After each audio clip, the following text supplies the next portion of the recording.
ભાવનગર જિલ્લાના Alang marine police station હેઠળ આવેલા મથાવડા ગામે એકાદ વર્ષ પહેલાં રેશનની દુકાનમાં થયેલ ચોરીના પ્રયાસના ગુનામાં મહત્વપૂર્ણ સફળતા મળી છે।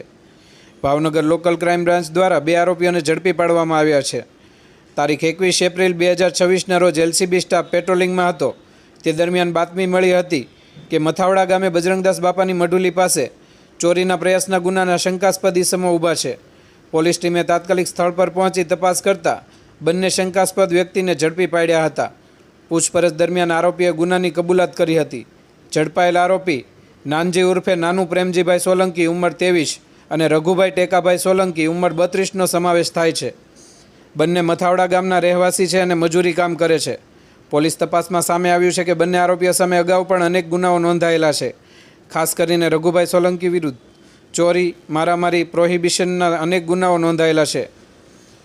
પકડાયેલ બંને આરોપીઓને વધુ કાયદેસરની કાર્યવાહી માટે અલંગ મરીન પોલીસ સ્ટેશન ખાતે સોંપવામાં આવ્યા છે। આ કામગીરી પોલીસ ઇન્સ્પેક્ટર મયુરધ્વજસિંહ સરવૈયાના માર્ગદર્શન હેઠળ PSI VC Jadeja, RA Vadher, PD Zala તેમજ એલસીબી સ્ટાફના અરવિંદભાઈ બારૈયા, અશોકભાઈ ડાભી, રાજુભાઈ વાઘેલા, હરપાલસિંહ સરવૈયા, વિજયભાઈ બારૈયા, બનેસંગભાઈ મોરી, વિશ્વજીતસિંહ ઝાલા સહિતના પોલીસ સ્ટાફ જોડાયા હતા।